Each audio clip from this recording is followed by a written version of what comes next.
अभी बच्चों next topic है dimensional analysis and its application.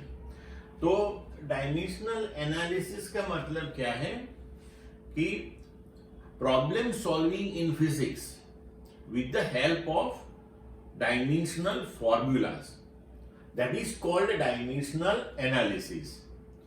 तो डायमेंशनल एनालिसिस का यूज करके हम किस टाइप के प्रॉब्लम्स सॉल्व कर सकते हैं। तो इन सब में हमने आगे लेक्चर में देखा कि dimensional formulas are very important. अगर डायमेंशनल फॉर्मूला दिमाग में नहीं है तो डायमेंशनल एनालिसिस पॉसिबल है ही नहीं आपसे। तो वो सब याद करनी है, वो सब आपको प्रिपेयर करनी है। और अब आगे बढ़ते हैं। देखो, dimensional analysis, the problem solving in physics by using dimensional formula is called dimensional analysis. Now its applications, तो अब किस टाइप के प्रॉब्लम्स सॉल्व कर सकते हैं वो डिस्कस करते हैं, right. Now one, to check the dimensional consistency of equation connecting different physical quantities. मतलब कि हमें कोई फिजिक्स का इक्वेशन दिया हुआ है तो वो डायमेंशनली करेक्ट है कि नहीं वो हम चेक कर सकते हैं, राइट। डायमेंशनली करेक्ट, यहां एक समझने वाली बात है।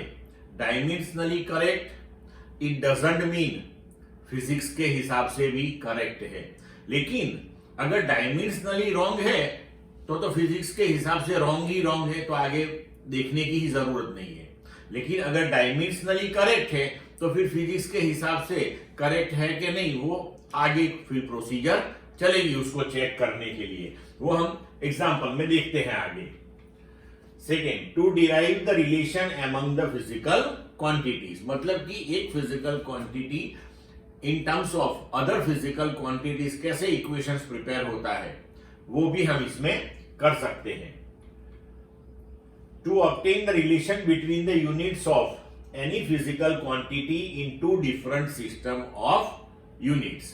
तो ये भी हो सकता है कि एक सिस्टम ऑफ यूनिट में जो यूनिट है, दूसरी सिस्टम ऑफ यूनिट में जो यूनिट है, तो इन दोनों के बीच में रिलेशन क्या है। जैसे हम स्टैंडर्डाइज लिखते हैं कि 1 मीटर दैट इज 100 सेंटीमीटर। इस तरीके से जो नए यूनिट्स है उसके लिए भी हम रिलेशनशिप प्रिपेयर कर सकते हैं। अब next, checking the dimensional consistency of equations. तो फर्स्ट एप्लीकेशन अपनी देखो, the dimensions of all the terms appearing in the equation must be same, then equation is dimensionally correct. If are not, the equation is wrong. तो ये हम example लेके देखते हैं कि मानो कि हमारे पास एक इक्वेशन है x equal to x0 plus v0t plus half at square. तो इस इक्वेशन में x जो है that is the distance at any time t, x0 that is the distance or the position of the particle at time t equal to 0, v0 that is initial velocity, t time, a that is acceleration। तो यह एक simple logic है कि मानो कि देखो x0 plus something, तो हम जानते हैं कि हम 2 मीटर प्लस 3 मीटर करें तो 5 मीटर होगा। लेकिन कभी आपने ऐसा सुना कि 2 मीटर प्लस 2 किलोग्राम? ये तो पॉसिबल ही नहीं है।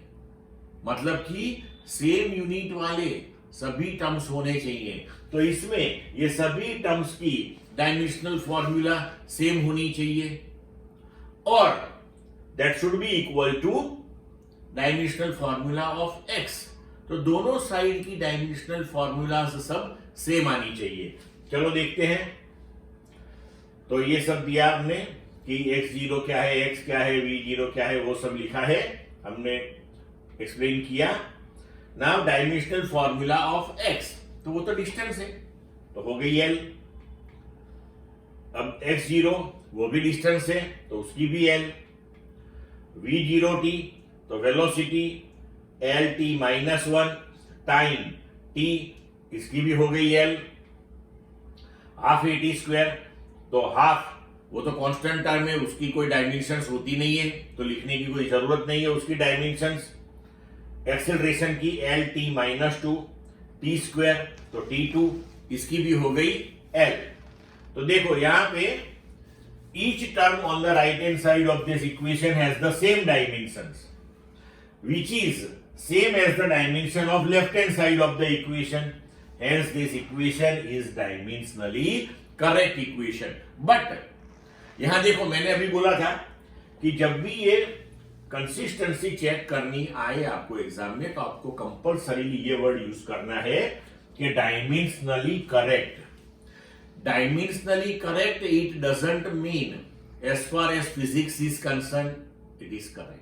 तो यहां पे हम देख सकते हैं, मानो कि इस इक्वेशन में आपको हाफ नहीं दिया है, तो हाफ नहीं दिया है तो भी आपका इक्वेशन डायमेंशनली करेक्ट तो आएगा, लेकिन फिजिक्स के हिसाब से वो रॉन्ग है। आप पढ़े हो ये इक्वेशन, राइट?